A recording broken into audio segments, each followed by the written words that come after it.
Hare Krishna Prabhus, just imagine that Gadadhar Pandit himself, none different from Radharani or Radharani's shadow, was bewildered.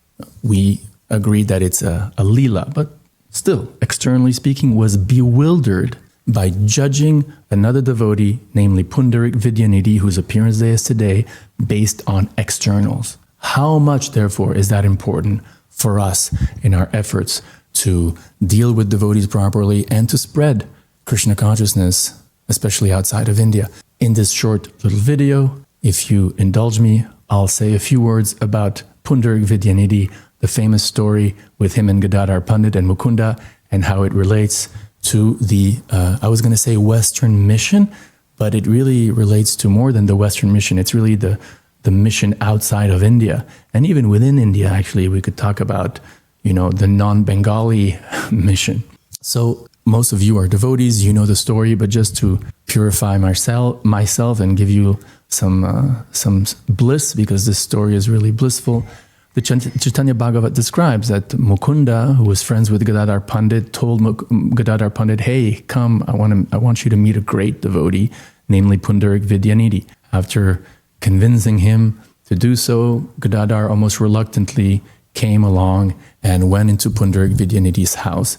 And the text describes that when he went into his house, which was furnished with all sorts of opulent furniture, and he saw Pundarik Vidyanidhi, who wasn't your typical devotee, externally speaking, but rather, it's described, had long hair with oil inside, was munching on betel nuts, was dressed in super fancy clothes. There was a mirror right next to him, and his servants were fanning him. He, Gadadhar Pandit, concluded, whoa, he's a devotee? Are you kidding me? Right? He judged him. Mukunda, the text describes, seeing Gadadhar Pandit's doubt, immediately wanted to prove him wrong, and he knew what to do. He sang in a beautiful melody, a famous verse from the 10th canto having to do with Putana and how merciful Krishna was to her. Just upon hearing that one verse from the Bhagavatam, Vrindavan Das Thakur describes that Pundarik Vidyanidhi went into ecstasy and started ripping his hair out and ripping his clothes off, and total rapture. Imagine if that could be our case, right? We just hear one verse from the Bhagavad Gita or from the Bhagavatam and we go into ecstasy. Not the case, right? At least, not the case. I was going to say, at least not with me, but probably not with you either, let's be honest. Which shows you just how exalted Gadadhar Pandit was. And yet he judged him. He judged Pundarik Vidyanidhi. And so when he saw that, he was like, oh my God, this person is a Mahabhagavat. He's an exalted soul. And then he took initiation from him. He said, I got to take initiation from him. And, as a repentant act, or perhaps not, but the point is he took shelter of Pundarik Vidyanidhi and took initiation from him. As a small parenthesis, the Gaura Gunadesh Deepika mentions that Pundarik Vidyanidhi is non-different from Vishwabhanu, the father of Radharani, and Gadadhar Pandit is either Radharani herself or an expansion of Radharani or Radharani's shadow. So it's, backstage, it's Radharani taking shelter of her father. What's the lesson for us? The lesson for us is, don't judge another devotee based on externals, and don't bar him or exclude him or her from performing any devotional service based on the way he dresses. You can stress that he should be clean, that he should be modest, but that's all you can do. Why? Because that's as far as the mode of goodness goes. And the mode of goodness is all you really require to stress. What is the mode of goodness in terms of dressing? Is it a particular style? No. It's modesty. In other words, don't attract undue attraction to your physical body. And 2, it's cleanliness. Be clean. If you got modesty and cleanliness, you're 100% qualified to perform any type of devotional service, including deity worship. Oh my God.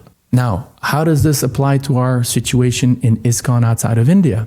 And we could even say outside of Bengal, because if you go to India and you hang out with devotees in India who are not from Bengal, they'll complain in the same way. Like, these Bengali devotees, they think like that's the standard, and unless you offer Bengali food to the deity or, speak in Bengali or this or that Bengali, but I'm from South India, or I'm from Assam, or I'm from Nagaland, or I'm from Madhya Pradesh. We do things differently. Same sort of thing, No, I'm French. We speak a different language. We dress a different way. Or I'm American. We do this, this or that differently. And so as long as the mode of goodness is applied, then the expression of bhakti should and must be encouraged according to different local contexts, including dress. But right now in ISKCON, unless, generally speaking, there's a few exceptions, and those few exceptions are precisely those centers or those communities that do surprisingly well compared to others in terms of attracting other than just members of the Indian diaspora. So in America, for example, attracting white people, attracting black people, attracting Latinos or Hispanics.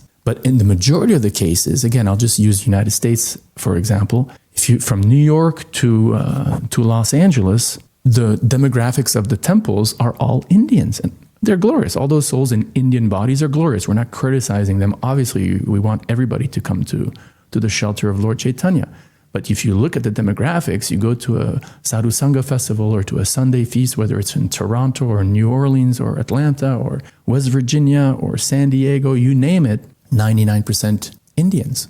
And those, as I said, those few centers or programs where the devotees are representing with their body language in a way that people who are not from an Indian background can identify with, starting with their body language, the way they dress. Surprise, surprise, there's a much higher percentage of whites and other minorities like blacks and Hispanics who come forward.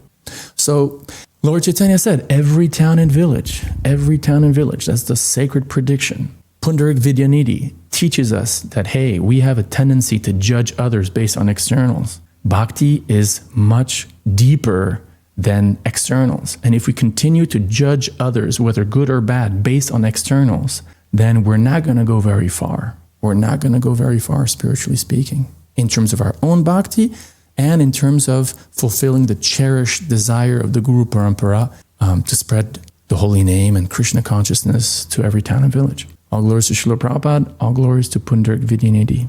Hare Krishna. Thank you.